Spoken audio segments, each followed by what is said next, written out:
All right, let us not waste any more time here. If people trickle in throughout, that'll be great. If they don't, that'll also be totally fine. Thank you guys all for being here on time. This is like the first time where everyone has gotten here before 6 p.m., which is great. So good on you guys for being well put together. My name is Eli, currently the president of Night Hacks. Out of curiosity, how many of you guys are here like through some connection to Night Hacks? Okay, a couple people. So you guys have no connection. Another show of hands. How many of you guys are like in a computer science-y major, IT, computer science, computer engineering? Almost everyone. What does this mean? Okay, that's pretty close. Come on in. Not too late at all. We just got started. Okay. The reason why I asked that question is because as part of eWeek, I really had no idea whether eWeek was for engineers to go and explore other engineering things, and we were going to have a bunch of non-computer science-y engineers, which clearly has not happened, or if it was going to be for people that are interested in engineering, but were not engineers at all, like if they were in a different college. That also has not happened, which is totally fine, but it means that we can go a little bit more into things because some of you guys are a little more familiar with concepts, which is great. So thank you all for being here. If you haven't already signed in, we do like to keep attendance of just who's here so that we know how things are going. We have a data team that actually like goes through some of this. So we always like giving them more things to use. You can either go to our Linktree link at the top there, or you can scan the QR code. Either one works. I'm going to keep this up for maybe 5 more seconds, and then we can go back at a later date if need be. Cool. Okay, so for those of you guys who are not here through Connection for Night Hacks, just a really quick explanation of who we are as a club. We are UCF's big software development organization. And the main thing that we do every year is we run a hackathon, being a 3-day, over the course of a weekend, programming marathon where you get to work on projects, learn some new skills, get lots and lots and lots of free things. Like, it's unreal the amount of free things that you get for going. You get food for the whole weekend, you get a shirt, stickers, probably some other stuff from the actual organization that's running it. And then all the sponsors that come will give you their own branded stuff. Last hackathon I went to, I got some Google socks, which is pretty cool. They also gave out laundry bags. Like, it's just unreal the amount of things that you get. So highly encourage you guys all to go, but we write the UCF's annual hackathon. We do technical events like this. We do social events. There's lots of opportunities for leadership positions. We have a lot because we have a lot of planning positions. We do lots of others as well. And again, a hackathon, just explained all of this, so we're going to skip over this. If you're interested in a hackathon after this or doing some more programming, I'd highly encourage you, if you're going to be around in October, I personally am not, to come to Night Hacks, which will be the weekend of October 6th. So just, keep that in your mind, but I'm sure you'll get lots and lots of emails come October about what's happening. Other events that you might be interested in, depending on how this goes, we do have another event tomorrow, which will be on mobile development using React Native, which is a system that it's a framework that you can use so that you can write apps for both Android and iOS at the exact same time with only one set of code. That'll be tomorrow in NSC 117 at 2 p.m. if you're interested. If you have some programming background, that's probably helpful, but certainly not required. And we'll also have a potluck social event at Lake Claire on March 11th, 12 to 3 p.m. Announcements for both will be coming later. Okay, so that's everything. I promise we just always have to go through some administrative content. And now we get to do the fun stuff. And I'm going to show you all what we are here currently to build, if I can pull it up. So what we're going to do today is we're going to explore all kinds of interesting concepts of web development in making a project. I hate this Zoom bar with a passion. It just gets in the way of everything. We're going to make a simulation of a bouncy ball, and we can change how many you're going to spawn. We can reset the simulation and throw some balls around. We can also change the gravity strength. So if we set this to be 100 instead, they obviously fall a lot faster. The physics here are not perfect. We're not a bunch of physicists, so we're going to mimic as many different equations as we can to make it look semi-realistic. But as you can see here, these balls are bouncing way too much. Like at the bottom there, they should eventually just come to rest. So not perfect, but we'll do the best we can. And we're just going to talk about some cool stuff. At any point, if you think, hey, I want to see how could you do this, we'll go ahead and explore it. Just let me know. If you are curious about something, go ahead and ask. If you run into any questions, please ask. Don't just hold on to them and then get lost. Ask them as soon as possible. Okay, with that being said, let us jump right into things here. So if you have a laptop, Everyone should already have it out. What everyone should do is find somewhere on your computer, doesn't matter where, and create a folder where we're going to put everything. So I'm going to go into my desktop. Nope, I'm already in there. And then I have a projects folder, and we're going to make a new folder for physics demo. You can do this through your file explorer. You can do this through the command line, whatever you're comfortable with, and then go ahead and open it once you get there.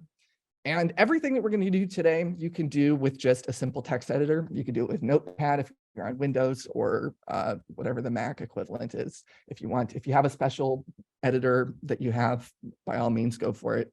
I'm going to go ahead and use Visual Studio Code just because that's what I'm comfortable with. And wherever you are, we can go ahead and open that folder we just created. Slowly, very slowly. All right.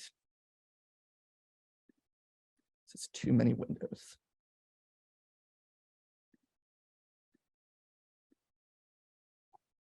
All right, here we go. So first thing we're going to do is we're going to create an index.html file. And an HTML file is where every single piece of structure of a web page that you want to create is going to come from. It's going to define what elements are in your page. It's not going to define what they do or how they look. We're going to reserve those for other different things, which we'll talk about shortly. But we can create a new HTML file using a doc type at the very top, and then an HTML tag. In HTML, everything needs to go in a tag, which is an open caret and a closed caret, and then something in the middle that defines what kind of tag it is. We're going to put in a head tag as well.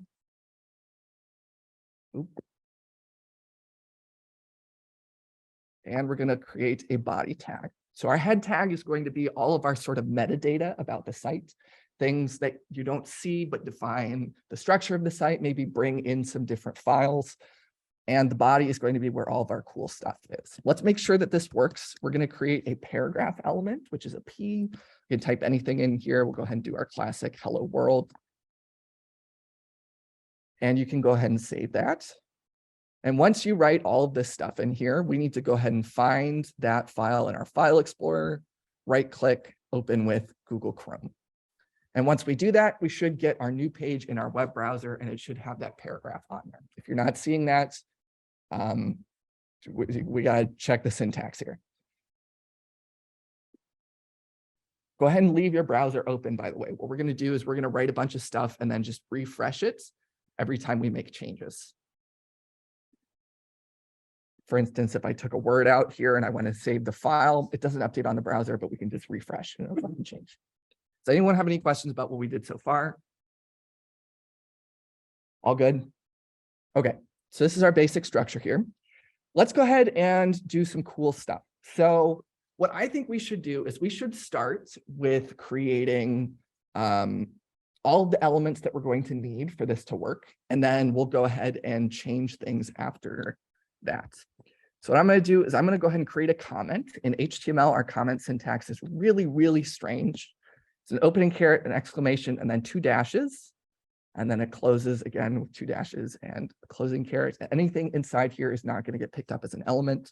So let's think about all the stuff we're going to need here. We always want to start from the simplest parts and then get more complicated from there. We probably want a heading at the top of the page to tell them what they're doing. We probably want to have our canvas, which is where we're going to draw all of those circles as they're bouncing around. And then the other things that we had in there was we had 2 different input fields. So we had one input field for how many balls we want to spawn and one for how strong the gravity is. So let's go ahead and do that. 2 input groups, spawn count and gravity. And now we can go ahead and put all those elements together. So let's start with the heading. We can do text in an HTML file a bunch of different ways. We can do it with a heading tag. So either an H1, 2, 3. H means heading. H1 is the biggest heading. H3 is the, I think it goes down to H6 actually. Let's go ahead and create an H1 here, and we'll do this as bouncy ball simulation.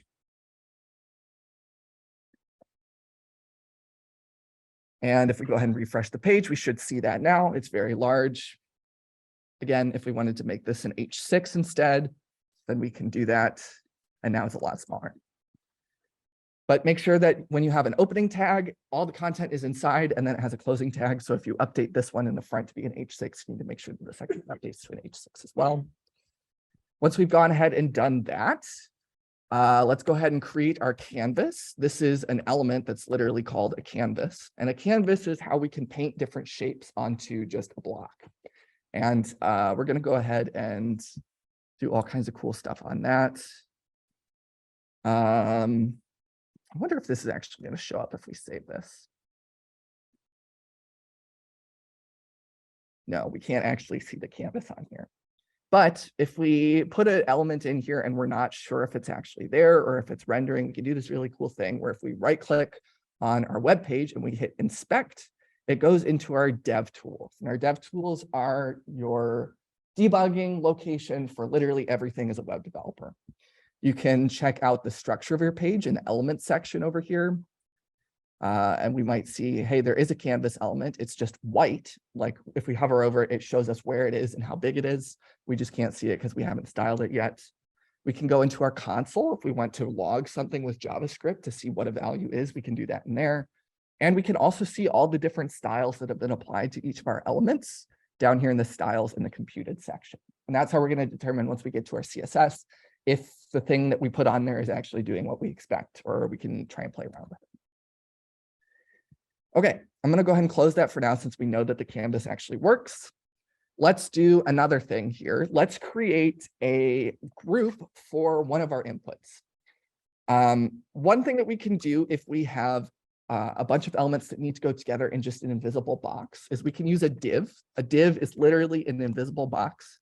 Until you put styling on it, it doesn't look like anything. It just puts things all together.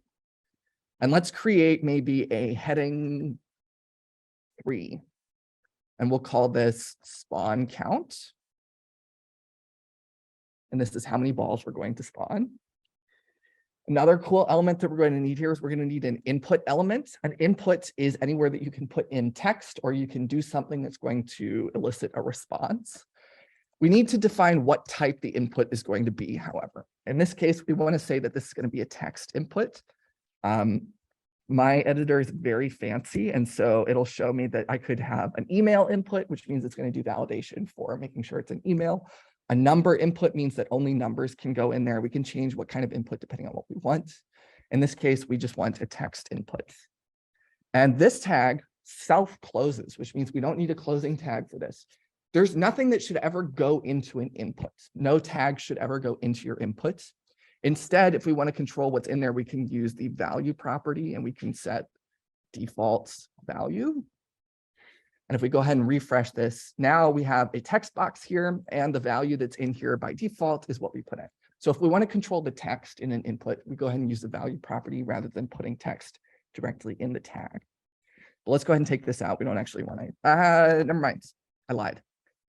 Let's say it's going to spawn 1 by default. It's going to spawn 1 ball.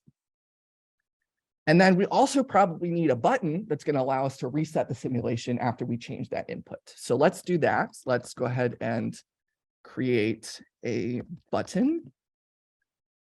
And inside the button, we'll put the text reset in all caps. And if we go ahead and refresh this, now it goes right next to our inputs and we can click and it'll do something. We haven't hooked it up to do anything yet. That's where the JavaScript comes in. JavaScript tells you what everything is going to do when I make things happen.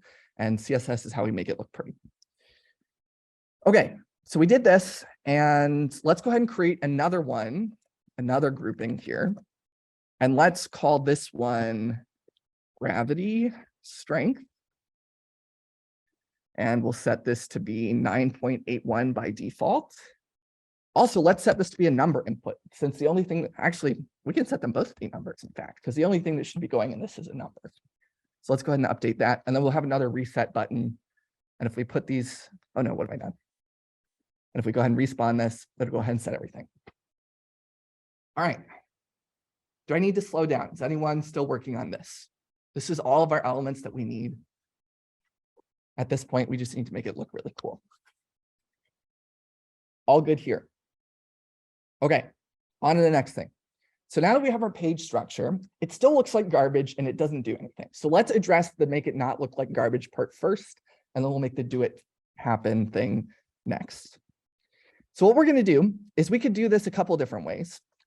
We need to write some CSS selectors, which are going to select a bunch of different elements and apply a bunch of different styling properties to them.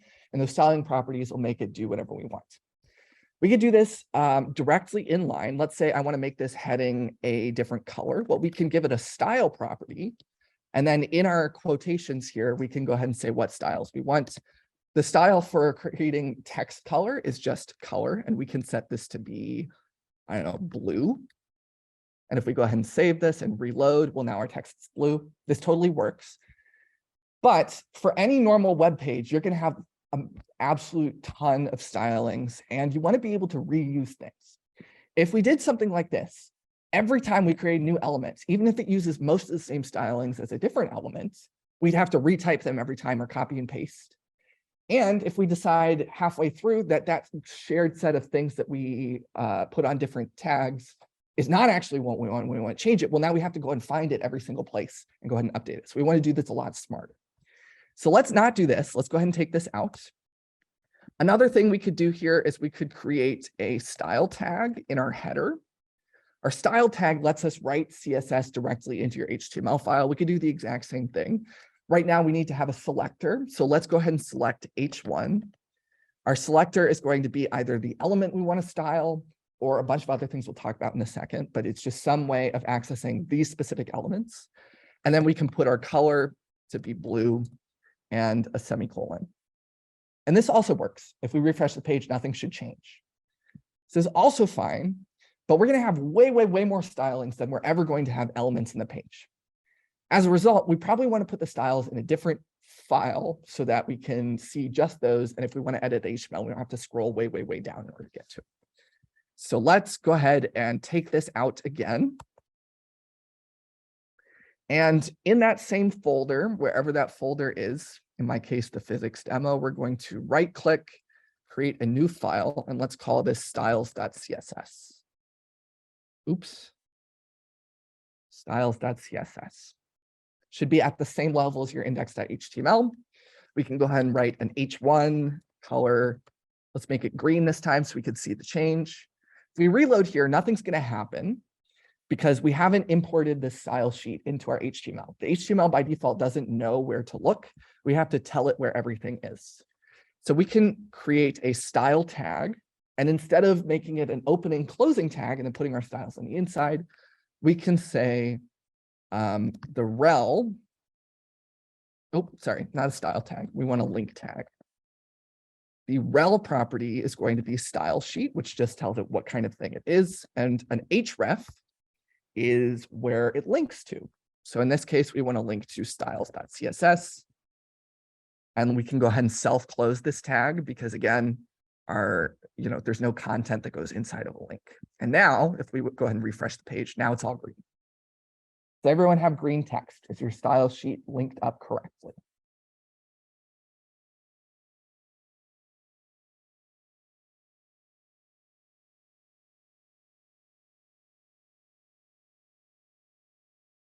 All right, I'm waiting for people to be done typing. All good? Okay, let's go ahead and jump back into things here. So now all of our styles we can put in this other file and we can edit all kinds of different elements. Again, there's so many HTML elements that we're not going to cover today because they're not super useful. We can do things like creating we already created a button. We can create just a bunch of normal text with a paragraph element. We can say, I have a bunch of random text here. It doesn't actually have to go in a tag, but I want to apply some set of styles to it. And we can wrap that text into span, which just means everything in this span of text applies some amount of styles to it. We could do things like a link tag inside of our body. If we want to create a link that takes us somewhere, we can use that as an anchor tag. And this also uses an href to say, I want to go to google.com. We can self-close this. Oop, maybe we can't.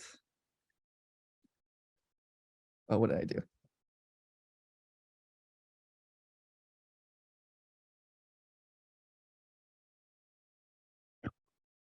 Where did it go?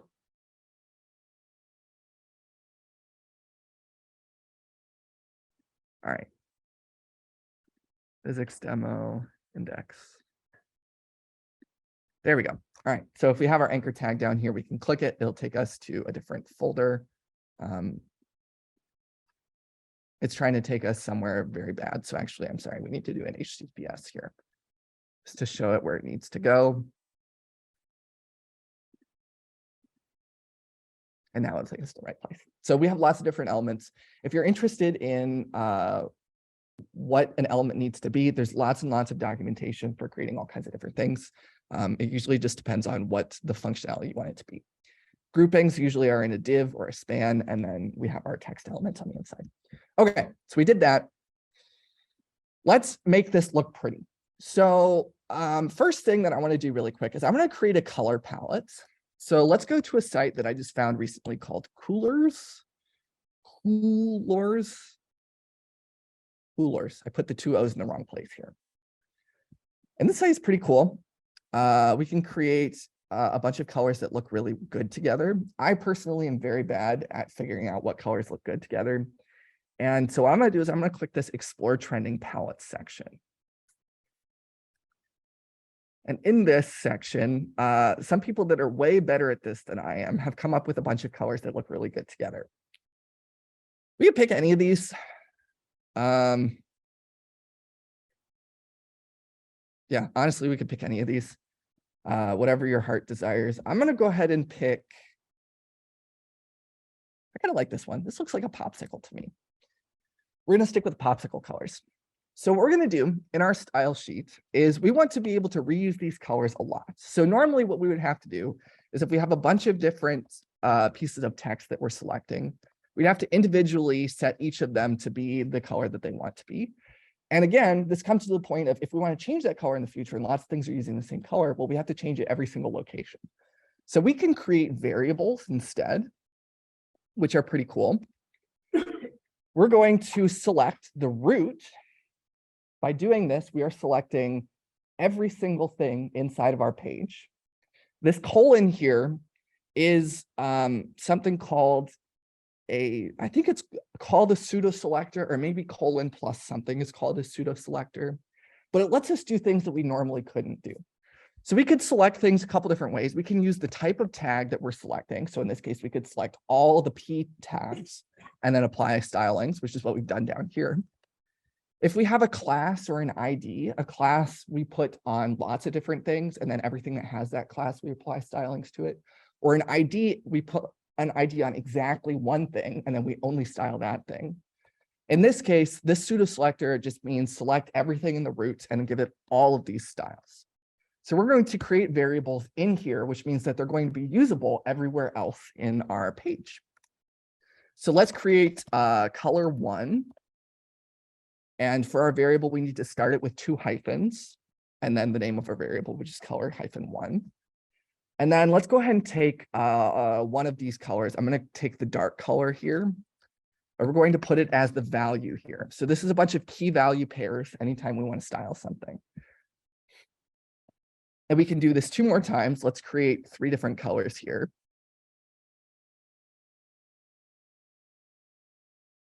Let's take a good contrasting color and put that in the second one. And let's take a different shade of that darker color. Actually, we'll swap those around. So we have 2 shades of the same color and then something that should contrast on both. We'll make those our 3 colors and we'll just use those. So there's a couple different ways we can represent colors. The main way is using the hex code, which these 2 represent red, green, and blue individually, and they're both hexadecimal representations. We could put a pound sign in front to say this is a hex code. We could also represent something as RGB, and I don't know, 15, 200, or 173. And if we do that, it'll also come up with a color. There's lots of different ways to represent colors depending on what you need. In this case, we'll just use the hex codes. And let's go ahead and set the color of our H1. I don't think we actually have any P elements in here. Let's set our H1 to be the variable and then put whichever variable we want. Let's make our heading the contrasting color. If we go ahead and refresh, this will be yellow. Doesn't contrast very well with white. And so let's go ahead and select our body, which again, our body is the tag that encloses all of the content on our site. So it's basically like our background. And let's set the background color here to be our color 1, which is our darkest color. This is pretty okay contrast. I'm not 100% feeling these colors now that I think about it, but we're going to stick with it for now. So you can go ahead and do this. Let's go ahead and take our other header elements. I think we set them to be H3s, and let's also make these our contrasting color. Just so that we can see all the text on here. Actually, I don't like this. Let's try if these ones are the second color. Can we see that? No, not really. All right, we'll go back. All right, so everything is here. Let's go ahead and take our canvas element as well, and let's make this background something else.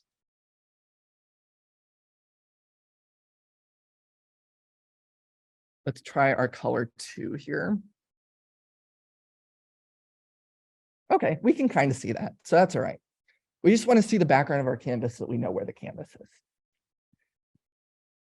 And other things we could do here, I think it would look cool on this page. Web development is entirely just what you think looks cool, to be honest.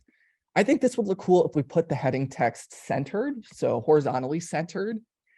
And then maybe we could have these two input groupings here. So this first group of things that are related and the second one, if we put those side by side. So one's on the left, one's on the right, and those are in the same row. And then we put the canvas below that. So let's go ahead and do that. We can do a bunch of different things. So if I go back into our inspect and our dev tools here, and I look at my H1 element, you'll see that if I hover over it, I'm going to make this really big so you can actually see. If I hover over it,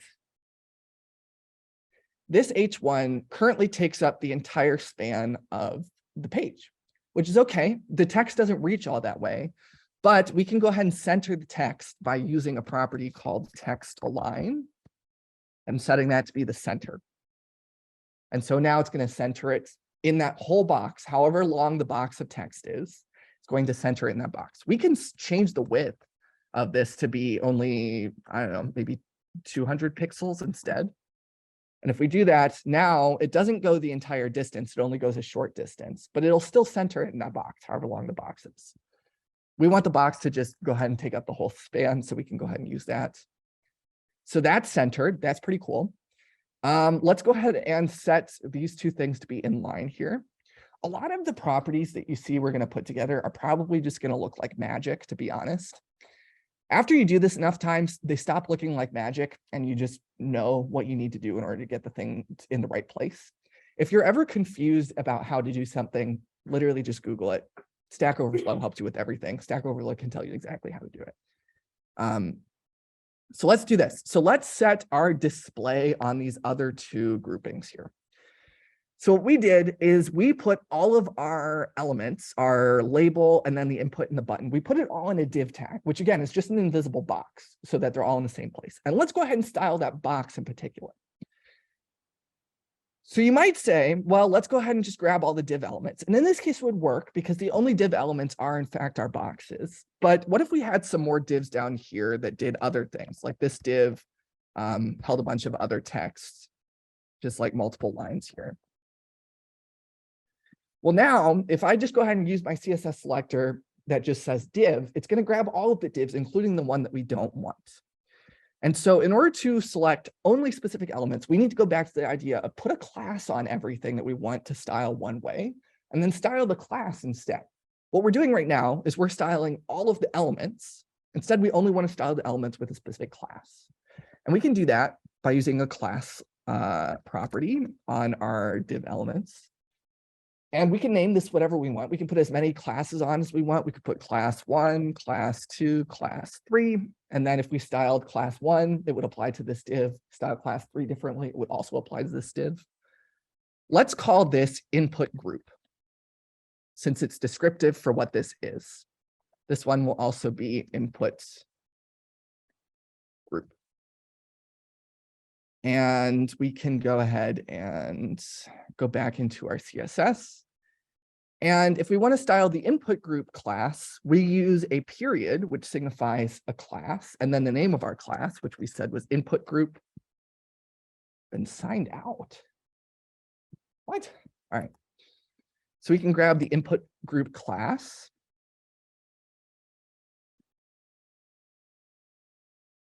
No, I don't want to do this. Why would I want to leave the meeting? All right. So let's grab the input group. Sorry, I lied to you. We're not going to do that quite yet. We're going to put another div around both of our input groups. So right now we can change the position of a div, which tells the position says how, or sorry, the display rather in combination with the position says, how am I going to align comparatively to our other elements? If we do this right now, everything is a block by default, which means it's going to take up one row on your page and the next thing's going to go right below it. We could set it to be an inline block, which means now everything that's an inline block that's next to each other will go in one line. And in that case, I guess that's kind of what we want here. So we can change our display here to be inline block. And now these two things are next to each other in the line. So that's pretty cool. We can do it this way. I don't think if we do this, I don't think this is going to work. No, it's not going to work. So let's do this a different way. So right now we have no way, if I wanted to center these so that one of them was using this like in the middle of the left half of the screen and the other's in the middle of the right half of the screen, we need to create another box around it and then change that box. So let's go ahead and create another div here around our input groups. Go ahead and copy those. We'll go ahead and indent those. So this just goes around. Let's give this a class IGE container, meaning input group container. Let's style this instead.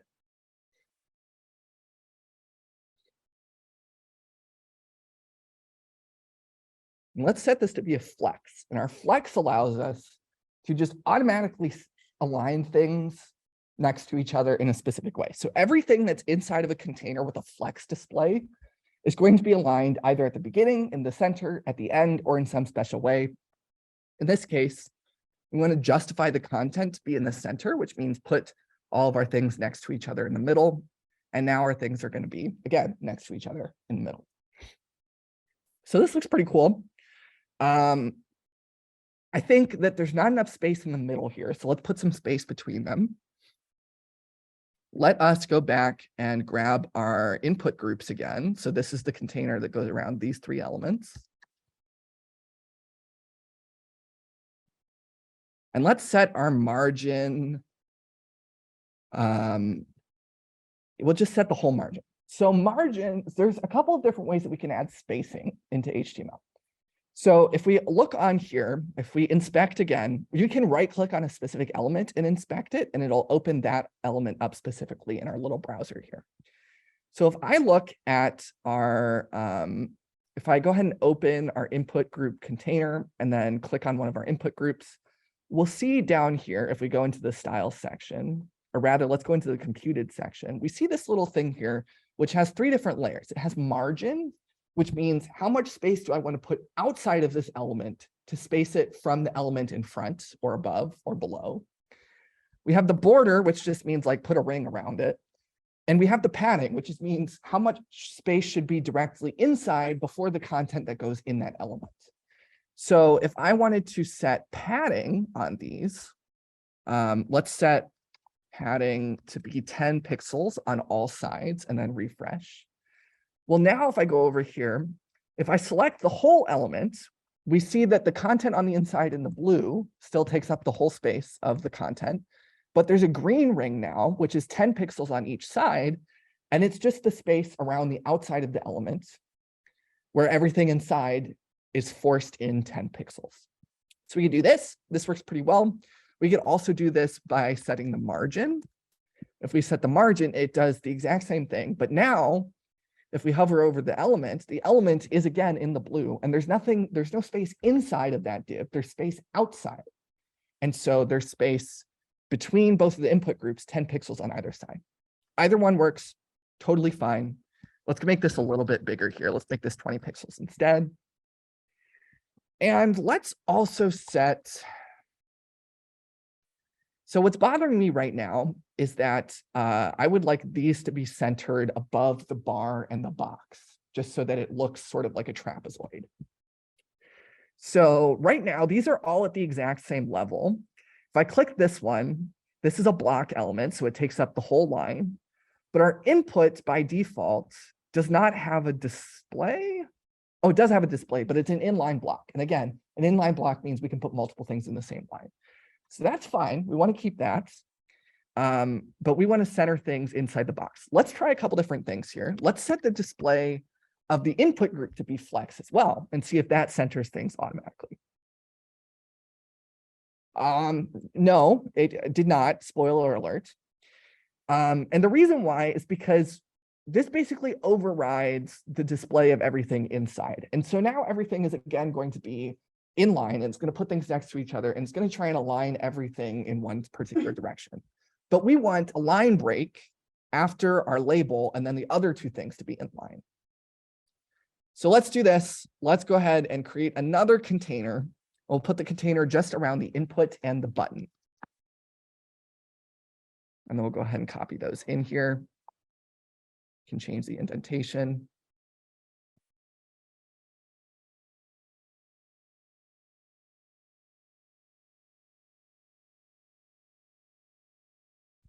All right, so we now have another group, and let's set this to have a class input row. So this is the row of things that should have all the inputs in them. Input row. All right, and we can go ahead and close that for a second.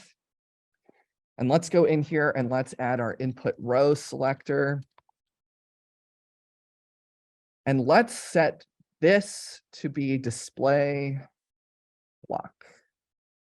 Sorry, never mind. We're not going to do this. We're going to do something else here. So when we have a flex typically puts everything left to right and then aligns it in one particular way, in the center, on the left, on the right. We can also tell it to put everything top to bottom instead. And so now our input group, which was our flex, so it aligns all the content in a specific way, we can tell it to put the H3 and the grouping top to bottom vertically, and then have our row put everything side by side so that it goes left to right. So let's do that. So let's go up to our input group container, which it holds our oh, nope, that's not right. Let's go to our input group selector, which holds our H3 in our row. So this is down here. And let's set the flex direction to be column. Right now it's row by default, which puts everything next to each other. And if we refresh this, now our flex is top to bottom for that outer container. And then in our inner container, we do input group, input row, display flex.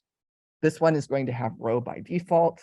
And so that's going to put everything in a row together, which it already is. So I guess we don't really need this. We can take this one out. But this is kind of what we want. And now that we have this, let's go ahead and grab our H3 elements, our spawn counts. And let's set the width to be 100%, which means it should take up the whole width of this container. And then let's set our text align be center. So this is one way of centering things. We could do this. We could also, instead of doing our text align and our width 100, we can go down here to our input group, and after we flex direction column, we can do items align. I think this will work. Sorry, other way around, align items. And this will also work. So in this case, if we go in here and we find our H3 elements, we'll make this really big again so we can see what's actually happening. We'll see that now our H3 is centered within our input group, which is where we did that align items. So the cool thing is that if you have a flex display and you want it to align top, middle, bottom, or a bunch of other funky ways that we're not going to talk about, you can use justify content, which aligns it on the main axis. So if our flex direction is row, so it goes left to right, then when we justify the content in the center, it's going to align it horizontally centered. And if our flex direction is a column down here and we use justify content, it would align it in the center. But align items puts it in the cross axis. So if we're aligning as a column, align elements handles our things left to right. I think I'm misspeaking here. The main axis is whatever we say our flex direction is. So in this case, our main axis is column, so it goes up and down. And justify content controls the main axis, so that'll align things top vertically.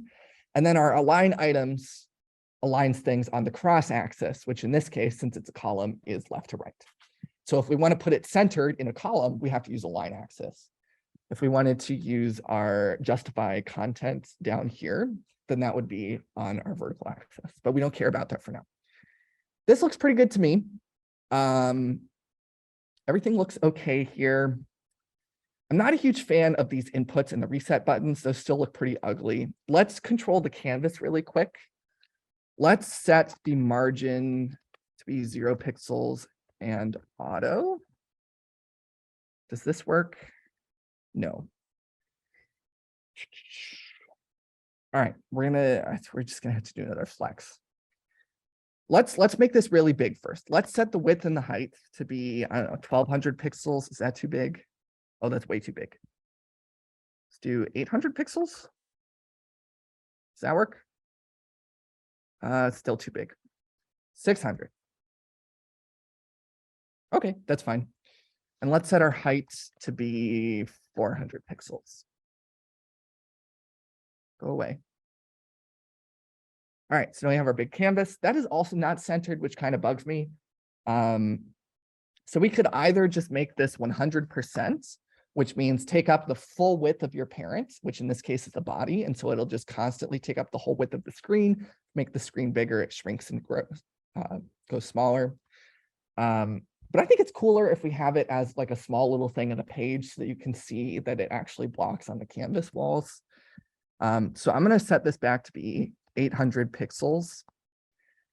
And what we're going to do, believe it or not, I know, absolutely crazy, is we're going to create another div.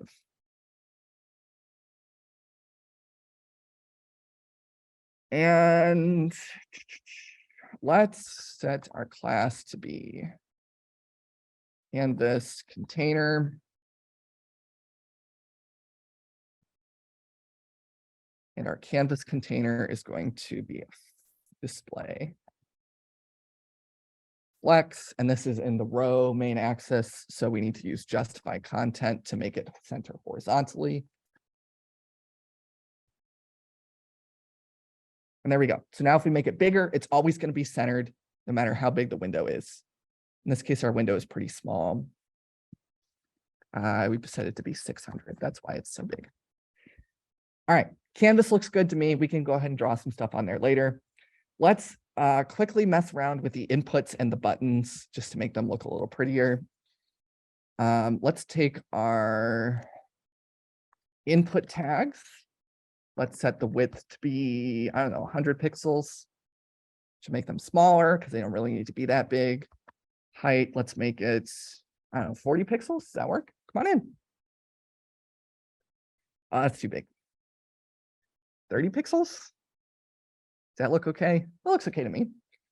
We can set our font size, which controls how big the text on the inside is. Let's use the EM measurement. Generally with text, we can either use pixels to make it exact, or we can use EM, which is more responsive. So let's set it to be 1 EM and see how big that is. Okay, that looks pretty good to me. We can make this a fraction if we want. We can make this 1.1. All right, let's keep that. And let's do text align inside the input also in the middle. I think that looks better to me. All right, so that looks good. Let's go ahead and grab our buttons as well. Let's set the height to be 100%, which means fill up the entire parent. In this case, the parent around these is an invisible div here that's being stretched out because the input is bigger. So if we set it to 100%, now it'll match the height of our input, which is great. You can still go ahead and click these if we want. Let's make them, I don't know, let's make the buttons round just for fun. We can set the border radius property. And let's set this to be 50%. This makes it very, very round. It's probably too round. Let's not do that. Let's go back in here. And let's, instead of making the percentage, let's say 15 pixels. Okay, 10 pixels. Again, all these things, you can make them whatever you want. You don't have to follow exactly, whatever you're happy with. That looks pretty good. Let's set the border. Set the border radius on our input as well to also be 10 pixels. All right, now everything's rounded. You might hate this, you might not. If you hate it, you don't have to get rid of it. There's a border on all of these. If you look really closely, there's a black border here. I'm not a huge fan of that. I'm going to take it off. We can control what border we want to have on here. And we can use a bunch of different values compounded in here. So we could either individually set the border size border width to be 3 pixels, and then border color to be yellow, and do all the different properties of the border independently. But we can also just put them all together. Since they all go together anyway, there's a way of doing this really easily. And we could set this to be 3 pixels yellow. And I'll do that. Oop, never mind. I think we have to put solid in here first. There we go. Personally, I'm just going to get rid of the border. I think the border looks like garbage. And so I'm going to put none in there instead. If you want to keep it, go for it. And let's do that for the button too. All right. So now nothing has a border. This looks pretty good to me. We could change the background color of the button. Let's do that really quick. What do we want this to be? This is probably going to look like garbage, but I'm going to try it. I'm going to go back to my other color palette here. We'll make a color 4. You can just pick a random color if you want. If you Google search RGB color picker, it'll just pull one up on Google and you can find a good color that works for you. Let's set the background of the button to be our color 4. Again, we're going to use that bar syntax, which means take the variable that is of this name. I wouldn't leave this long term. We're going to leave it for now, but this does not look great. Let's actually do something really cool here. So let's go to our RGB color picker and let's take whatever hex color that you just put in. Let's paste it in here. So we have the color, and let's make a darker shade of this, slightly darker by dragging it down. And let's copy that slightly darker shade up here as a color 5. So this is just a slightly darker shade of our button color. And we can use, so up here when we said this colon was like a special selector that lets us do special things. Well, we can use the special selector for other things like, is this element being hovered? Is this element currently active, like it was clicked or it's being held clicked? What we can do in this case is we can select when our button is being hovered using the pseudo selector.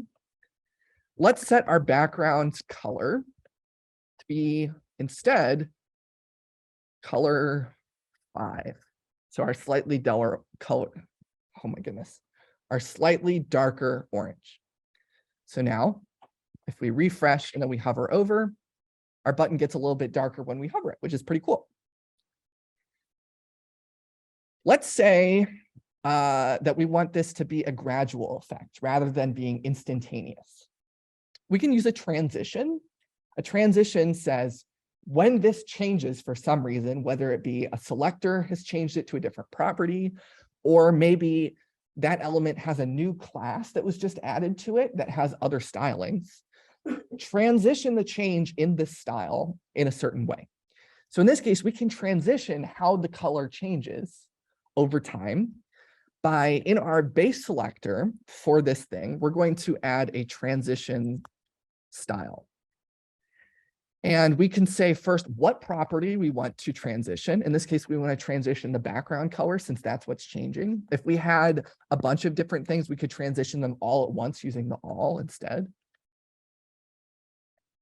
So let's transition our background color and then give it a duration. Let's do it over 0.3 seconds so that's really quick.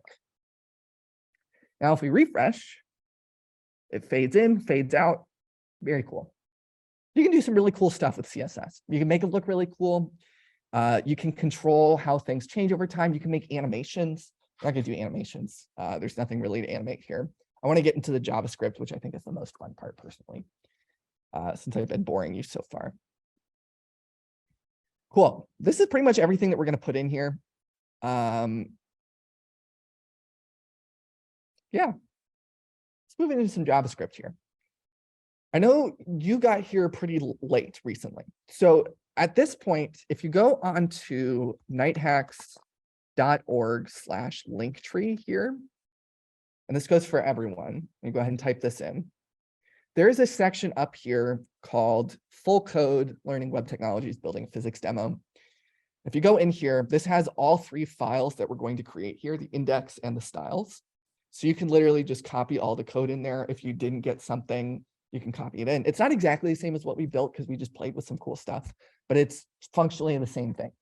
So you can copy all of that in, and then we'll go ahead and build our physics.js from here. And that's the last thing we need to do. All right, are we cool with this? Got it? Okay. Let me know if you need me to slow down. But let's go ahead and create our physics.js file. So now we're going to write some JavaScript. So we already did the make the shell, which looks like garbage. We did the make the shell not look like garbage with our CSS. And now we're going to make all of the things actually do some really cool stuff. So we can move things around. We can dynamically change things. Typically, anytime you go onto a web page and you find like a really complicated animation, it's a combination of CSS, like that transition we just made, but also JavaScript to either maybe add classes to something or move a position around. You can do a lot of really cool things. And you can do some math as well. It's a little bit hard to do math in CSS, but you can do some math a little bit. But anything that's like really math heavy probably will be done in JavaScript. So usually, if you want to make your website do something really cool, pick one or the other, or maybe a combination of both. But let's do this. Let's write a console.log here. In JavaScript, console.log is how we print something out. So if we want to debug, let's do hello world. We just want to make sure that our script is actually being loaded. Oh, what did I do? I just new line. All right, so if we refresh this, we don't like, where is it going to print? The answer is if we inspect again, and we go back into our dev tools, we go into the console, this is where it should print. It didn't print, which means our script is not being loaded correctly. So we need to go ahead and fix that. So once we have this, let's go back into our index.html, and inside of our body tag, it can be at the bottom, it can be at the top. I'm going to put it down at the bottom. I think that's the customary way of doing it, putting it at the bottom. We're going to create a script tag. We could write like we did earlier, we could write all of our JavaScript directly in this file. Like we could literally put an entire website in one index.html file. Not advisable, don't do that. But we could write our console.log in here. And then if we save it, it'll go ahead and print test up here. Totally fine. But probably what we want to do instead is we want to link to our JavaScript file that we write somewhere else. So let's create an opening and closing tag. for our script. And let's set the source property here, which tells us what is the file that we're loading in. And we are loading in physics.js. If we had multiple folders here, like maybe we had a folder for source files, so this would be like all of our JavaScript and we put it in there instead, we could load in source/physics.js, and that'll go ahead and load in our hello world. In this case, it doesn't really matter. We're not going to have a bunch of different JavaScript files. In a really big project, you probably would. But in this case, we can keep them all at the same level and just import physics.js. Save that, reload, should give you hello world over here. Is everyone seeing this? All right. I'm going to take that as a yes, unless someone says no. Okay, I'm going to close out the color palette since we're done with that at this point. And let us, honestly, let's just start writing some stuff. So it's going to take a little while to get used to the JavaScript syntax. Depending on how much programming you guys have done, some of this is going to look really familiar, some of it won't. We're going to cover just the stuff that's really important. There's lots and lots of nitty gritties. If you've ever used any JavaScript before, JavaScript basically like doesn't have rules. You can do a lot of stuff that's just should never work in any other language, but works in JavaScript.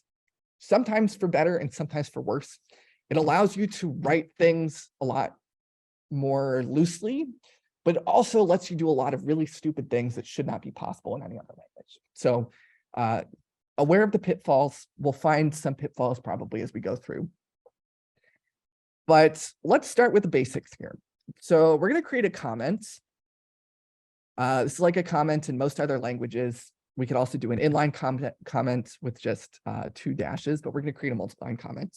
Let's go ahead and think about what we actually need this to do. So our physics demo is going to spawn a bunch of balls based on however many our input says. And then eventually we need to, over time, on a constant repeating loop, move the balls based on their physics.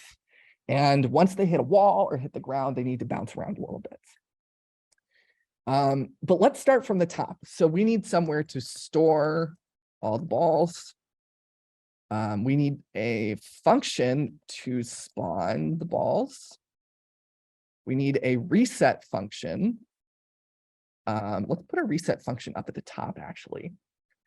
So we're going to reset our canvas, which means we're going to erase all balls, regenerate, and then we'll just go ahead and erase everything. We need a function to spawn them, so create all of our things.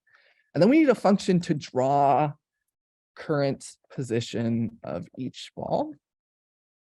And then somewhere down here, this is not exactly going to be a function. It kind of is a little bit. We also need to update the position every tick. We're going to define how big our tick is. Our tick is just going to be our loop that constantly updates things. So let's start at the top. We need to store a bunch of different things. In JavaScript, we declare variables not with the type. This is a dynamically typed language, so you don't have to specifically declare the type. We can use let if we want a variable that's going to be changeable. So let x equal 3,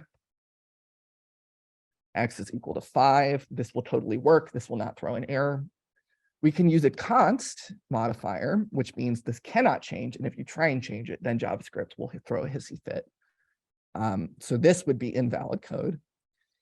And we have all of our normal data types. We have numbers. We have strings. In JavaScript, all numbers are the same. So integers and floats are not different.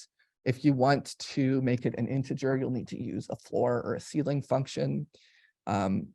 We can use arrays. So let z is equal to square brackets. An array is just a list of things. In JavaScript, you can put literally anything into a list. There is no defined type that everything in the list has to be this type. Again, for better or for worse. We can create objects. So in JavaScript, we could use JavaScript as like a classic object-oriented language. If you've ever been in an object-oriented class, then you create classes of things which are like blueprints. So we could create a class of a person, We can give it a constructor and then tell it to initialize the person. We can give it things that it needs to do. So it could say hi. And then this would be a console.log. Hi, we could do all kinds of things like this. This is a pattern that works. We could create a new person down here. If you're interested in doing object-oriented programming, you certainly can. With a lot of web development, that doesn't really happen all that often, to be honest. If you take JavaScript outside of the web, I think it's more common to use objects in classes, but personally, like, I don't do it very often. Instead, the more flexible way of doing things is by declaring objects inline. And instead of having like a defined blueprint for the object, we can just give it whatever we want into the object. And an object is like a map. It's just a bunch of key value pairs. We can make the keys whatever, we can make the values any type, and we can declare it inline, we can manipulate it really easily. And there's some really cool flexibility that you can do with objects. So again, key value, we could do foo, bar, fizz, buzz, num3. These are all just properties of our objects. And we can do object.foo to get the bar property. We can do object.num. We can also do this if we want to dynamically grab a property, like maybe this was stored in a variable somewhere, we could grab a property like this. We do lots of other really cool things with objects we'll talk about later, but this is just the syntax that you should, get used to at some point. We can declare them really easily, and it's just a collection of things that we can use. So we're going to figure out what our objects need to be. So in this case, we're probably going to have an object that represents each different ball. And our ball needs to have a color. It needs to have a velocity. So where is it going? And it needs to have a position in the canvas. So our blueprint here, if we create a ball, is going to look like this. Let's set one of our positions, one of our properties to be position, and that's going to be another object inside. And this is going to have an X component, which is going to be a number. It's going to have a Y component, which is also going to be a number. Inside an object, every property gets delineated by the thing and then a comma. You don't need a comma after the last one, but it doesn't hurt anything if you put anything there. So after this property, we'll have a velocity property. This will also have an X component and a Y component. And then we need a color. And I'd like to randomly generate the colors just for fun. So we're going to go ahead and split this up into a red, a green, and a blue property, and then generate a value between 0 and 255, which is the maximum value in each of those channels. And so in this case, we want to have a red property, which will be a number, a blue property, which will be a number. Oh, do the green in the middle, just to not be confusing. So this is what all of our objects are going to look like. And we can access different properties to get different things. And we'll do some really cool stuff here. All right, so we have this. Let's go ahead and take our instructions of what we need to do, copy them out, and we'll put them all the way at the bottom here. And we'll leave this at the top that we can reference in the future. So first thing, we need to store all the balls. Well, we can do that really easily.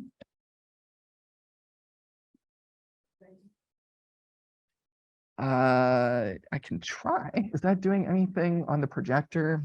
No, it's not. I don't know if I can actually control the projector brightness. All right, I'm going to put you guys in the dark. Is that any better? And then you can kind of see the comments. Was that the problem? Okay, that's a good catch. We'll do it over there as well for you guys. Nope. I have to do it. That's fine. All right. Again, if you need me to change anything, oftentimes people want to change the font size in the editor. If it's too small, if it's hard to read, let me know. You guys are all pretty close, so it might not be as much of a problem this time. Can you guys out read okay? Okay, great. So we have an array here, and we want to, over time, just add things into the array. So we need a reset function first. We can declare a function. In JavaScript, our functions aren't tied to any objects, which means like you don't have a blueprint for something and the object has all these things it can do. Instead, our functions are just functions. We just call them and it does a thing. And our JavaScript is going to execute from top to bottom. So we're going to create our function here, and we're going to call this reset canvas. And we'll use our parentheses. So this is where our inputs are. We could put input 1, input 2, as many different inputs as we want. This one is not going to have any inputs. We don't need to tell it anything in how it's resetting. It's going to reset the same way every time. And inside of our function, we're going to set balls to be an empty array. So take everything out. And then let's call another function called start simulation. So we can call our function by invoking this. This doesn't exist yet. So let's put it down here. We don't actually need to worry about this function being declared below where it's being called. In JavaScript, it doesn't actually care. As long as all the functions are declared at the right level, it's going to be totally fine. But it will execute everything that's not a function declaration from top to bottom. So if I put, reset canvas up here, that's totally fine. But if I have something that needs to execute before something else, it needs to go above it. So let's call this start simulation. And let's do some stuff here. So we need to figure out what these numbers are, our spawn count and our gravity strength. So let's grab those and put them over here by our other variable. So we'll make this spawn count. We'll name it exactly what it's supposed to be. We'll name this gravity strength. And again, name this what it's supposed to be. And if we go back into our index.html here, right now, it's just an input and a button, but there's no way of saying grab this input rather than the other input, or grab this button rather than the other button. In this case, we just want to, for our spawn count, we want to grab this first input, but they're basically identical. So instead, what we should do is we should add an ID in here, which says this element is uniquely identified as this particular thing. And let's call this spawn count. And we'll call this gravity strength. So we have those two. You can name them whatever you want. You can abbreviate it if you want. And then over here, we're going to grab the document, which is a variable that's just always available. And it just grabs the whole page.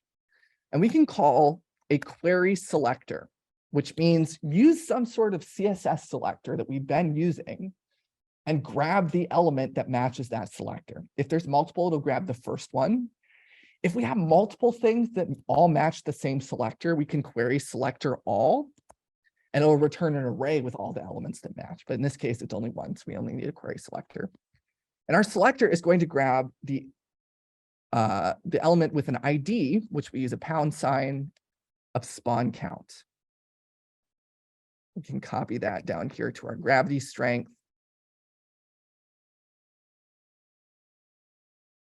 Whatever the ID you named it, that's what should go in here. I like to always keep the ID and the name of my variable that I'm assigning it to the same, just so that it's in my head what it actually is. So now we have a reference to that element in this variable. It's an element, or if it can't find it, it's null. In this case, we know that it's not going to be null, so we don't have to really be safe here. But if we were unsure whether something were going to be there, we probably want to write some JavaScript that checks. In this case, we don't care. So let's do this. So let's grab, let's create a variable here called let's. We'll make it a constant because it doesn't need to change. Num balls. And let's grab spawn count dot value. Is this going to work? This should work, right?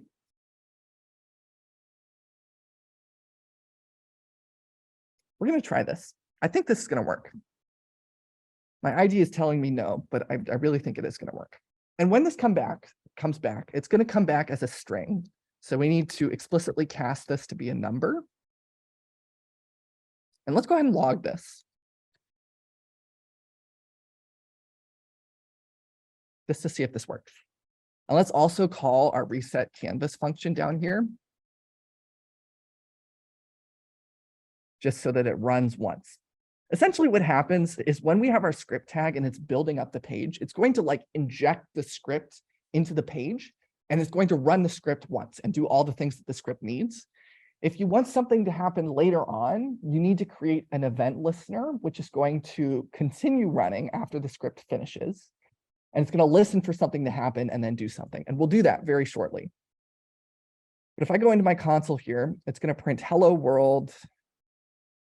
Why is it doing that? Physics.js. Did I not get rid of that? No, I did. Type error, assignment to a constant variable. Oh, we need to set this up here to be let instead of const. So what we did here is to clear it out, we just set it to be a new empty array, but it needs to be let if we reassign. All right, let's refresh again. Number is not defined. I think this needs to be uppercase. There we go. All right, so now it prints 1. So this went ahead and worked. It took whatever was in there. We changed this to be 10 instead. This is not actually going to work because when we refresh, it resets. And let's go ahead and now create a new ball and put it in our array for every single thing that we have. So let's write a for loop. If you've done any programming before, this is going to look familiar. Let, because that's how we declare a variable, let I is equal to 0. I is less than balls, I plus plus. So this just counts the number of times. And let's create a new object, which is going to follow this template up here of what the ball needs to have initially. So its position, let's set this to be an object where the X is 0 and the Y is 0. Sorry, this should be a comma. Let's set the velocity, X of 0, Y 0. We also set the color. Let's set our red to be math.random times 256. So this again picks a random number between 0 and 1. We multiply it to 256. It can't possibly be 256, but it could be really, really, really, really, really close. And let's do math.floor, which says round it down so that we get an integer result. And this will be between 0 and 255. And let's do this 2 more times. Green, blue. And once we have this, make this a little bit bigger here, we can go ahead and new balls dot push add. Oh, sorry. Our array push. That's the method we want to add to the end of the array. And we'll push our new ball. So this is how we're going to spawn everything. Initially, they're going to have a velocity and a position of 0. Let's do a couple of other things for a second here. And I forget exactly what they are. And so I'm going to cheat a little bit for you guys. You guys are finishing that up. I'm going to go back up to our source code here. And we need to go ahead and draw these onto the canvas. So let's do a couple things up here. This spoiler is what we're going to do. We need to get a reference to our canvas. So up here where we get a reference to everything else, let's grab our canvas element, document.query selector. And to select the canvas, we can literally just use the tag since there's only one. Now we have a reference to our canvas. There's a bunch of weird things about a JavaScript canvas because you have to paint on it. We have to explicitly set the width and the height to be what we put in our CSS file in order for the perspective when we draw things to be correct. We set our canvas up here to be 600 width and 400 height. So let's do that.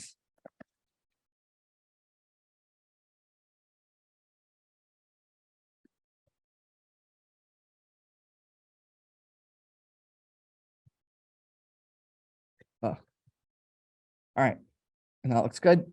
And then in order to actually draw on it, we need to grab this CTX over here.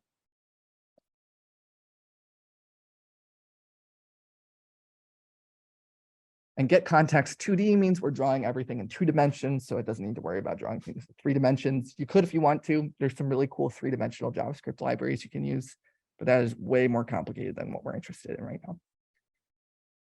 When we draw it, all right. So let's go ahead and create this draw function down here. So what this does is it adds everything to our array, but it doesn't draw anything onto the canvas, which is not helpful. So outside of the start simulation function, we need to create another function called draw objects. We're going to do 2 things here. We're first going to use the clear rect function,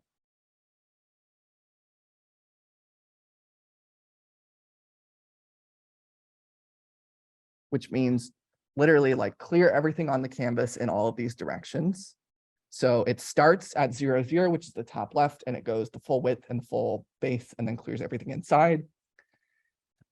And let's do a for each loop. So instead of doing I is equal to 0, blah, blah, blah, blah, blah, we can do for each ball of the array balls. CTX.begin path, which means start drawing a new thing. We'll do an arc. So CTX.arc. And our ball, if we go up here to how we defined it, has a position, an X and a Y, which we're going to say is the center. Oh, never mind. I guess we're not doing that. We're going to put it up in the top left. All right, so let's do this. So we're going to set our arc. If we were curious about what the specific parameters here were, we can always look on one of our many websites and it'll show you how to draw these things. So down here, we need the X and the Y coordinate of where it's going to be, the radius, so how big is it? And then our starting angle and radians, which will start at 0, which will be directly to the right, and then we'll go 2 pi, which will be all the way around, and it'll draw that arc for us. So let's do that. So we have ball.position.x, ball.position.y. We have a radius. Let's make this a constant really quick. So our width is 400 pixels, which is not huge. So why don't we, I'm going to zoom out on this canvas. Let's make it maybe, I don't know, 20 pixel radius. I think that could work. I'm going to go up to the top here and create just a section of constants. We'll set this to be 20.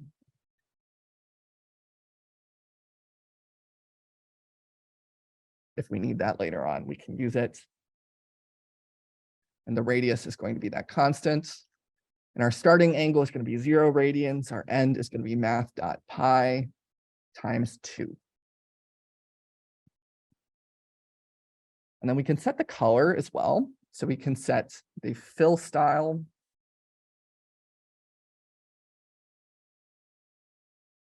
to be a string, which represents the color. So we could do our hex code like we did earlier, but we're going to do the RGB. We generated a random red channel, green channel, and a blue channel. So let's go ahead and use that.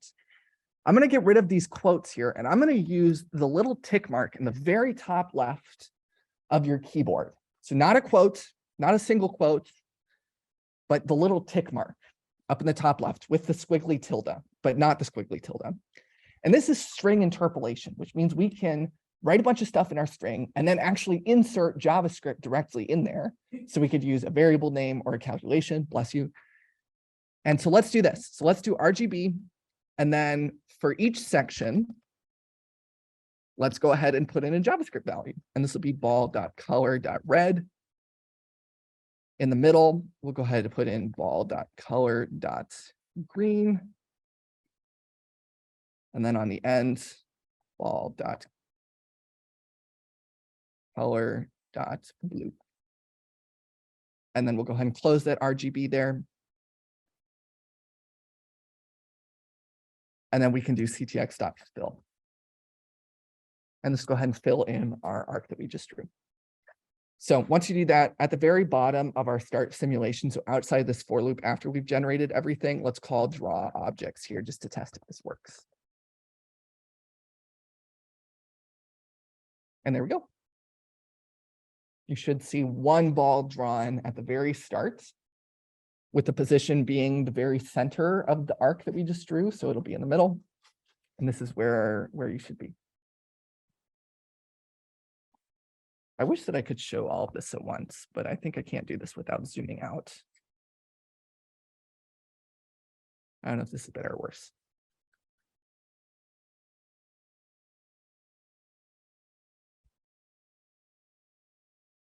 All right, thoughts so far? Are we good? Anyone stuck? Not stuck? Okay, again, if you get stuck on anything, literally you can go to the same GitHub link that I just copied my own code off of, because canvases are hard to remember the exact functions, and everything's on there so you can catch back up. All right, we're done with that for now. So let's do this. Let's spawn this randomly in the middle of our canvas instead of at 0, 0. So right now the position is 0, 0, which puts it all the way at the top. Let's write some math to spawn it randomly in the canvas. So let's do math.random times canvas.width.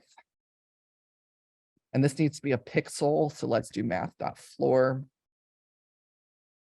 And so this will spawn it either right here or all the way on this side. We probably don't want that because it needs to be inside the canvas. It can't be outside.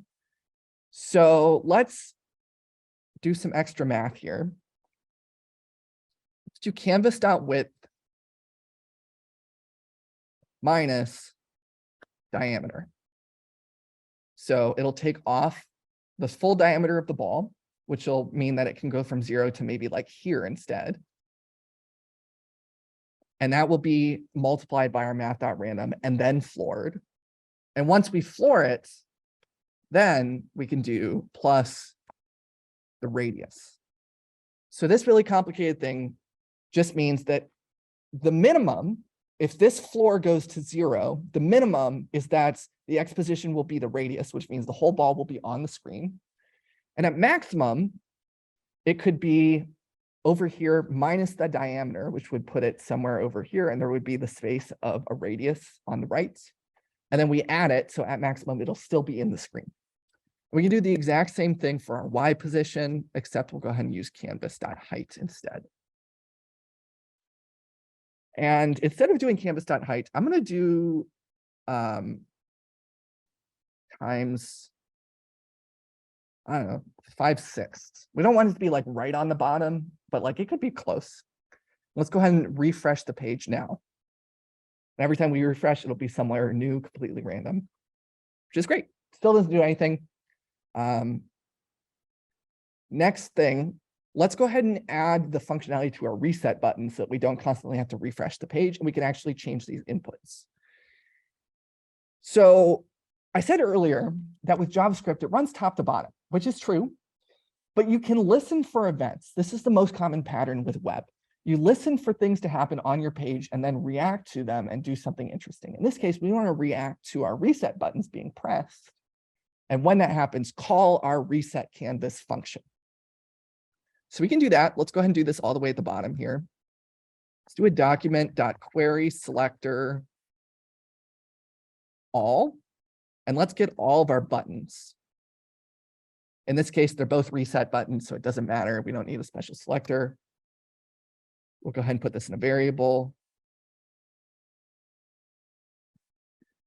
And then for let button of reset buttons button.add event listener. And this is how we're going to listen for most events. The first argument for this is what event we want to listen to. We could listen for when something is closed, when something is copied or dragged. In this case, we want to listen for when the button is clicked. We want to execute a function. In this case, we want to execute the reset buttons. Oh, not that. Reset canvas function. Note that I don't want to put parentheses in here. If I put the parentheses, it's going to literally try and execute it in line when it's setting up the listener, which is bad. We only want it to execute when the listener is called. JavaScript is cool because you can store a reference to a function as like a variable, like anything else. And it doesn't execute it. You just hold on to it later, and then you can call the function through the variable at a later date. So that's what we're doing here. If we don't give it parentheses, we're just giving it a reference to that function, and it'll be executed when the event happens. So we can go ahead and do this. If we refresh the page, now it goes all over the place. Anytime we click the reset button, it goes ahead and calls that thing. We can now set 100 balls, and it'll spawn 100. We can change the gravity strength if we want. That's not going to do anything because there's no gravity physics in here yet. But we have a pretty cool thing. All right, are we good here? Now we get to the fun stuff, which is going to be a little bit of math. So buckle up. All right, so what have we done? We have stored all of our bouncy balls. We have created a reset function. We have spawned everything. We have drawn the current position of everything. And now we just need to update the position on every single tick. So let's do this.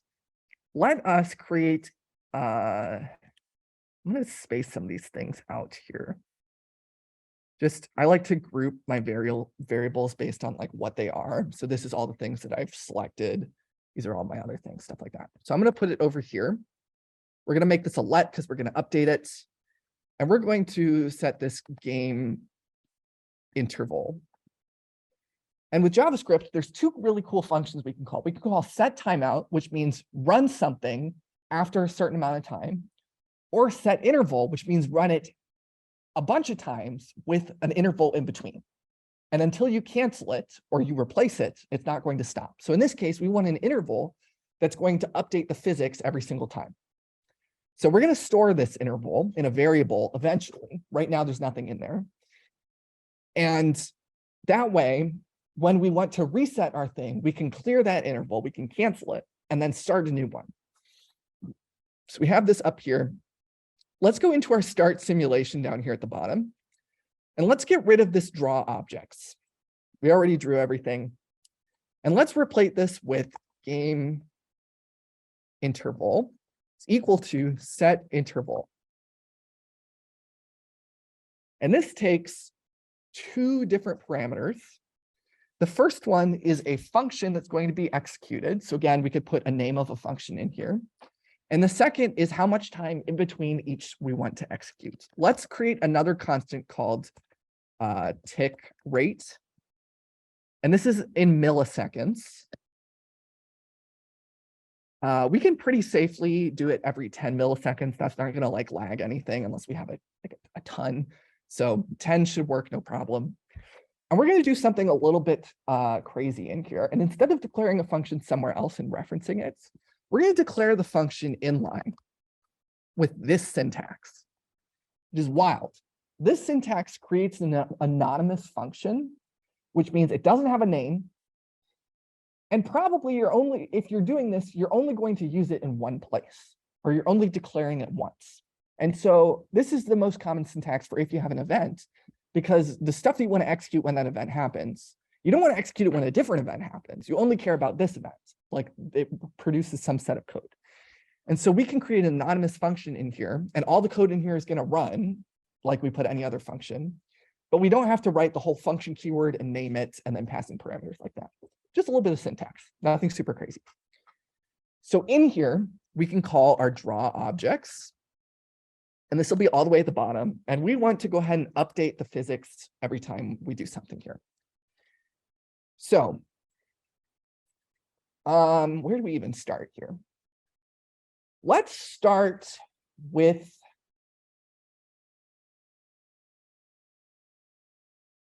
actually, let's not start with that. Let's go back up here and let's set a starting velocity. So right now our velocity is 0. Let's pick, I don't know, a relatively small number. I don't know, up to 10 maybe. And we don't want to floor this. We can have partial velocities. And sorry, I also just thought of something else here. We need to figure out what the relation between the size of each ball is and the actual. So like when we do our physics equations, it makes sense to put everything in meters. Putting it in pixels, like what the hell is a pixel? And if we did like normal physics with gravity being 9.81 with pixels, if we have 800 pixels, that's a long distance. It'll be a lot longer than we think. And you'll have to get the gravity way, way up high. So let's create a conversion factor here. So let's do pixels in meter. And I don't know, let's say maybe this whole thing is like 5 meters. In this case, each meter would be 80 pixels. And so pixels in a meter would be 80. We're gonna have to play with the math here. This is just a random number. You can make this bigger or smaller, and we probably will at some point. And so this is gonna be our velocity and our position are going to be kept in terms of meters.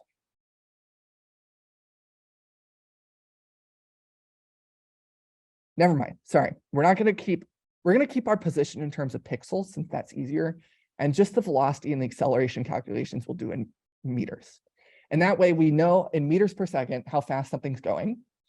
And then we can move it, the number of pixels that corresponds to that many meters. So however many meters it would move, we multiply it by pixels in meter, and then it's just a simple conversion. So all of our math is going to be like you would do in a normal physics class, and then we'll just multiply it by pixels when we actually move it. So let's go ahead and do that really quick. We're not going to factor in gravity yet. Let's go ahead and just do our velocity. So we're going to go back into our game interval. Let's do a loop here. Let ball of balls. So grab each one, and then let's create a new velocity here. Actually, we'll start really simple. We'll keep the velocity constant, and then we'll only update our position.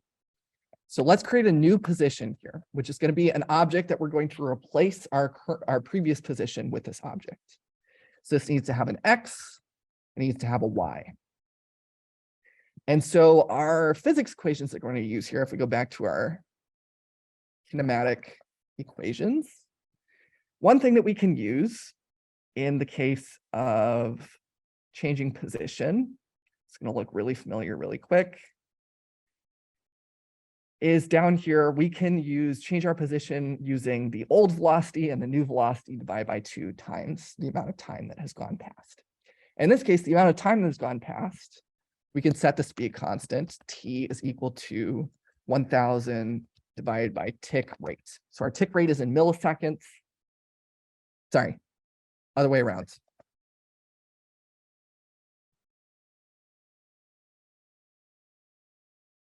So this will be the fraction of a second that has passed. And if we change the tick rate, it'll go ahead and update automatically. And let's go ahead and put this in here. So let's grab, in this case, we haven't changed the velocity yet. So let's give ourselves a placeholder. X ball dot velocity dot X, Y ball dot velocity dot Y. And we'll go ahead and update those later once we factor in gravity a little bit. But for now, it'll be the exact same thing. And so now in our equation, we can use the whole thing. So we can do ball dot velocity. Sorry, the new velocity comes first. Dot X plus ball dot velocity dot X. We haven't updated that yet. We've just put our new velocities into another object. So this is still going to be our old velocity. We could do divided by 2 and then times T. We can do the exact same thing here. Go ahead and change this to be Y instead. And so this is changing in meters, like we said, because we're keeping our velocity in terms of meters. So we need to change the pixels by pixels in meter. So if we're moving 1 meter and then there's 80 pixels in a meter, we move 80 pixels instead.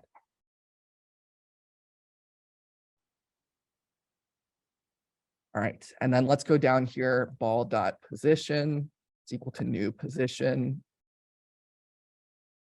ball dot velocity is equal to new velocity. All right, and then we draw our objects once we loop through everything and move it. And let's try this. Oh, that didn't work.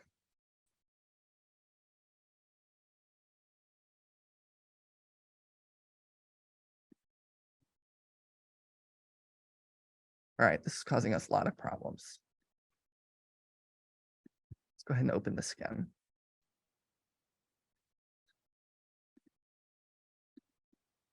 What did I do? Position. How do we break it?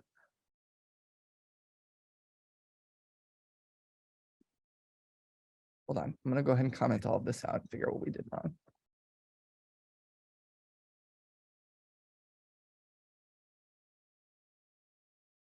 So again, this will just draw it wherever it is, which is great. That's what we want. So why, when I do this, does it instantly freak out?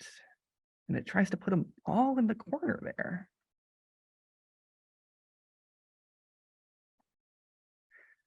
Oh, you know what?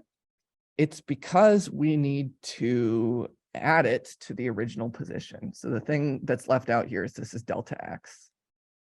So if we subtracted the, if we add the original position, ball dot position dot x, we add that in front, ball dot position dot y. I think this will work. Oh, it worked. Went absolutely flying. All right, so it's pretty cool. It works. Things are moving. Things are going. Let's fix a couple things. Right now, they all go to the right and they go down, which if you'll notice is because when we created the velocities, they're all positive. Positive x goes to the right, positive y goes down. So let's make this math.random times, let's do 15 and then subtract half. So it could be positive, it could be negative.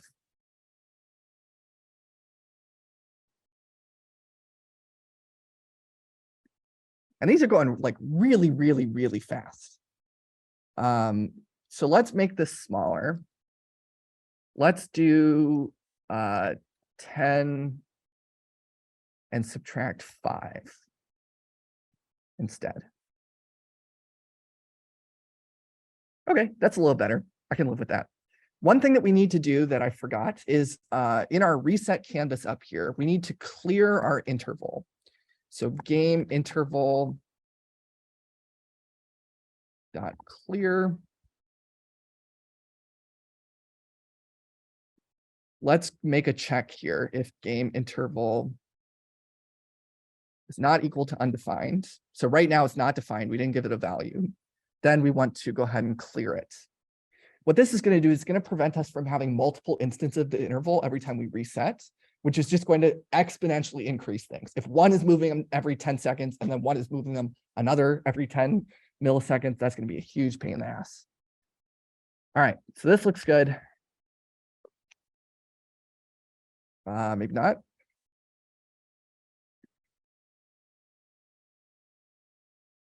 Oh, we got to put this on top of our start simulation. My bad.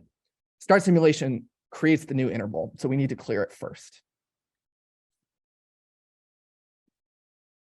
Come on. Did I get the wrong syntax or something? Clear. Oh, I got the wrong syntax. My bad, guys.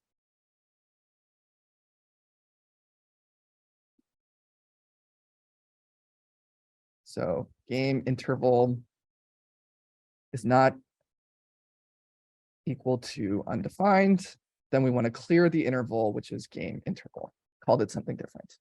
So clear interval is a function, and we give it a reference to the interval. And now this should work. Cool. So now we have it. A couple things that I don't like here. There's no gravity, or there's no acceleration rather.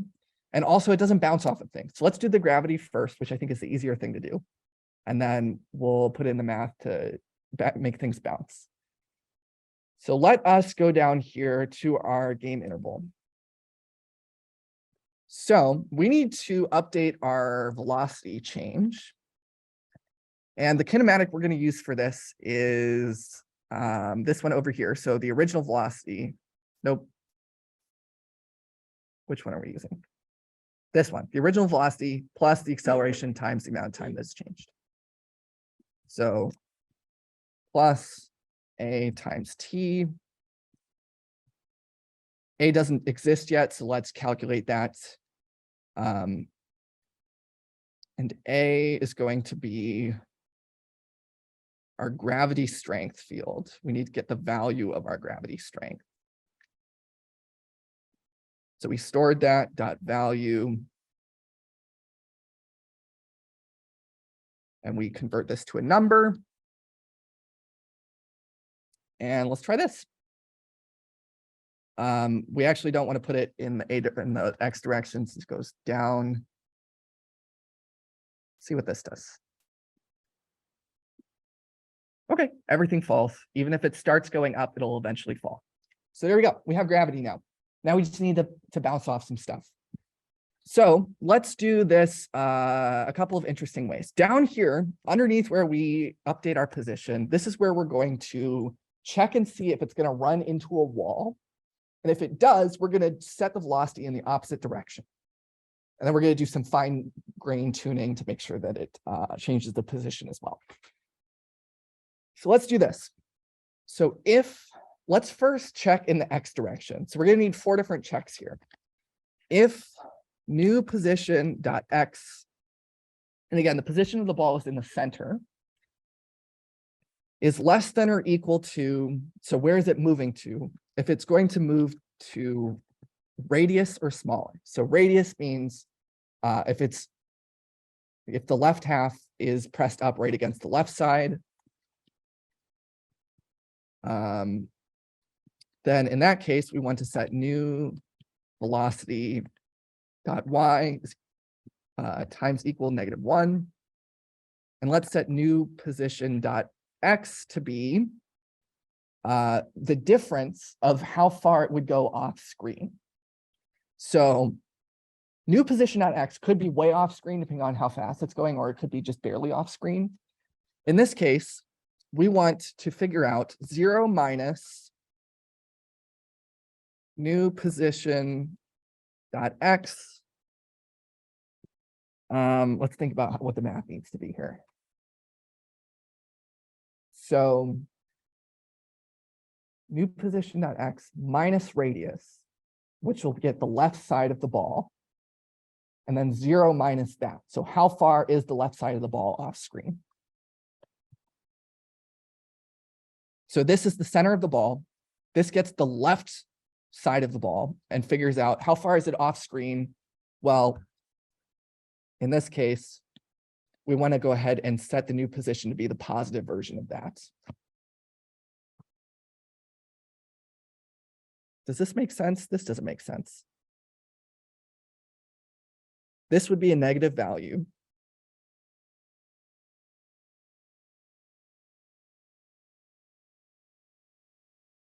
And we just want to add it. We can take out the 0 here. I think this works. Let's try this. Let's spawn a bunch of balls and see if they bounce off the left wall. Nope, they just disappear into the ether. Oh, I set the wrong velocity here. Let's try this.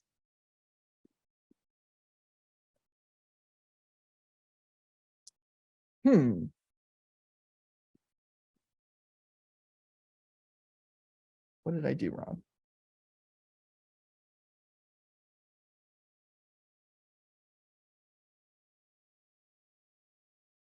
-1 radius plus. Is this the same thing?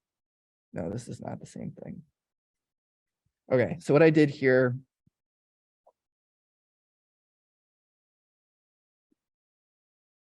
So again, this gets.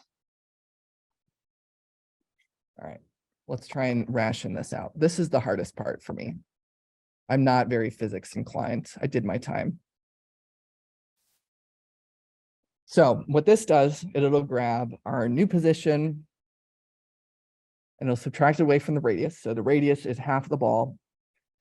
And what this will do is it'll get how far off the screen to the left it is. Because again, our radius is basically like right here. And it's where the center of the ball would be if it hits the left wall. And then how far is new position to the left of that? And then we take the radius, which again means put the ball as far to the left as possible and add that amount that it would go left off the screen to the right instead. So let's try this. All right, so that one bounces off the wall. All right, the math here is really hard. Let's do this on the other side as well. If new position dot x is greater than canvas dot width minus radius. So if it's too far to the right, then we want to set new velocity dot x equal to -1. New position dot x is equal to canvas dot width minus, and then this here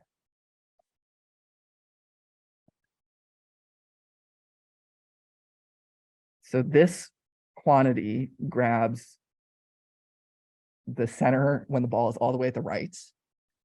And then any amount past that, so new position dot x minus that in parentheses, because again, this is a subtraction here. So any amount past, we want to take the canvas dot width minus the radius, which gets right here, and then subtract to make it smaller and set it the other direction. All right, this is disgusting. How can we simplify this? So this is subtracting the radius, and then this is subtracting, so this is positive, and this is also subtracting the radius. So we could do minus 2 times radius. Trying to see if we can simplify this. And this is canvas dot width minus 2 times radius minus new position dot x.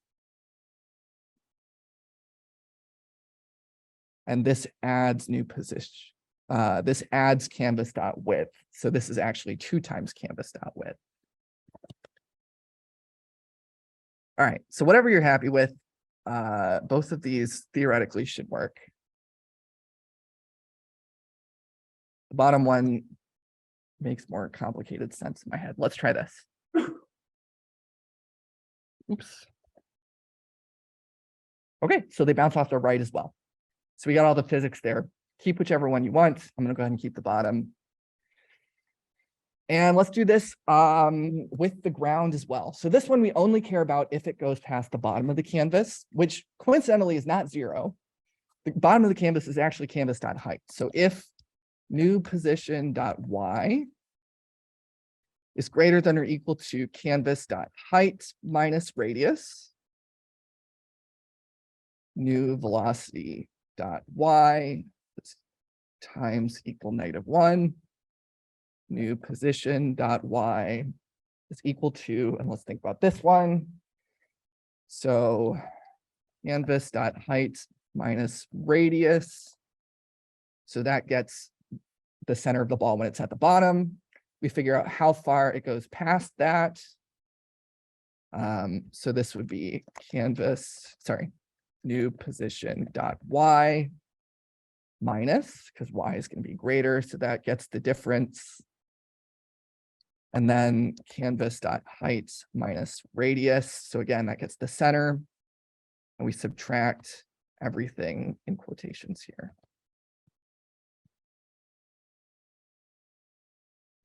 So this should be basically the same calculation as up here, except we just sub in width for height in every case.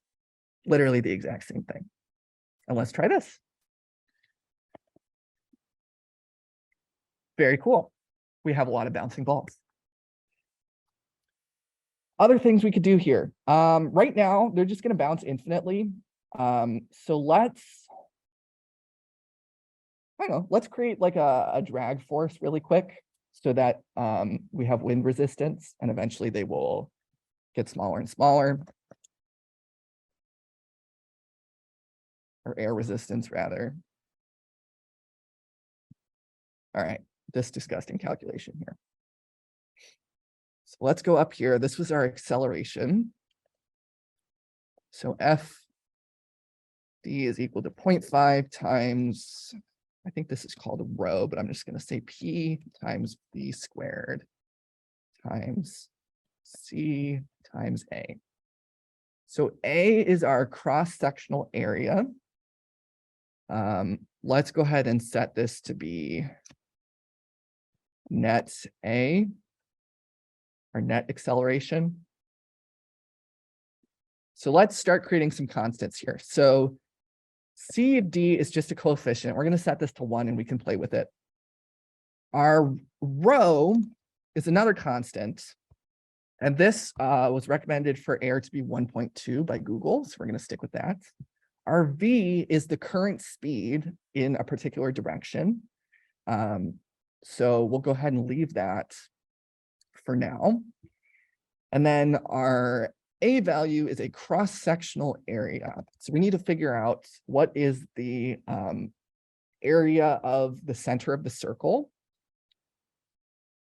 And so we can do this with math.pi times math.pi. So this is pi radius times radius. But this is going to be in pixels again, because our radius was in pixels. So let's get radius in meters. And this is radius divided by pixels in meter. And let's square this instead. All right, so we have our thing here. So let's say the force of drag is equal to 0.5 times P times, let's use the old velocity. So ball dot velocity dot y. We're only going to worry about this in the y direction for now. Times ball dot velocity dot y times CD times A. So we have a lot of constants here that we can play with. And then our force of gravity is going to be mass times acceleration. And so this is going to be, our acceleration is this gravity input that we have down here. And our mass, let's set this to be 1 kilogram for now. I have no idea what this is going to look like. So let's go ahead and play with it. All right, so our net force here is going to be Fg minus Fd. So if gravity is going positively, that means it's going down. And our wind resistance should be opposing it, going upwards. So we're going to subtract it away.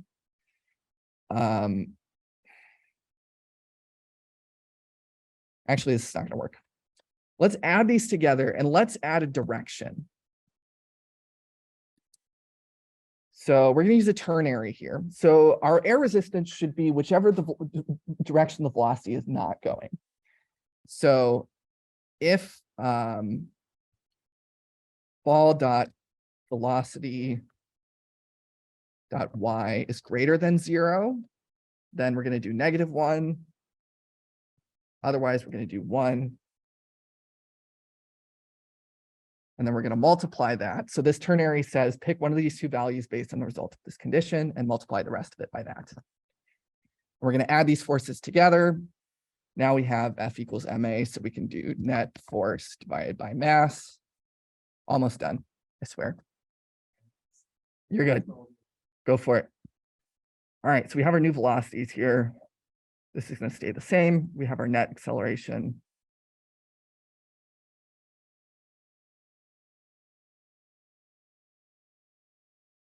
P. All right, there's a bunch of things that don't make any sense. This says it's declared, but not red. It's red right here. This says ball doesn't exist, but it's right here. So I'm going to say that this works.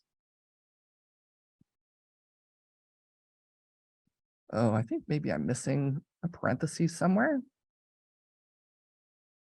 Aha, here it is. All right, here we go. Moment of truth.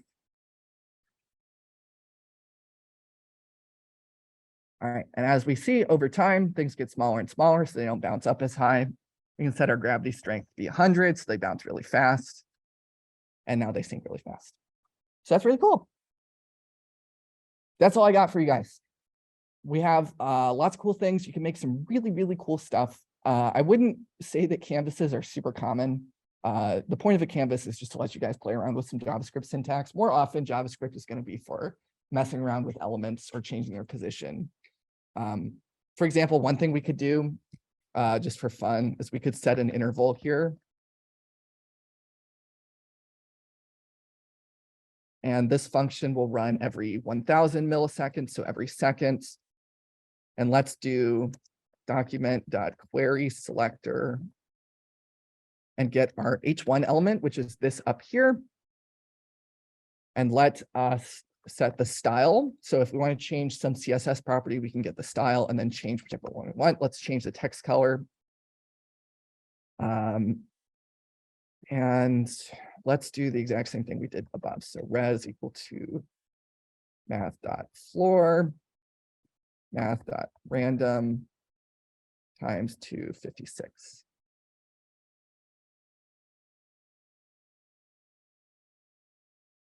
This will be green, this will be blue. And then in here, we can set it to be RGB. Red, green,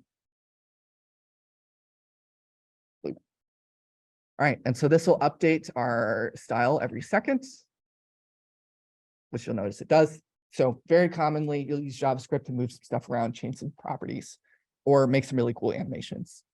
But now you guys have the full range of experience. So you can make anything you want. The hardest part of web development is just figuring out what all the CSS properties do, to be honest. And once you do enough times, they start to become more natural. And you can always use Google to figure it out. Any questions? Anything that you're curious how we would do it?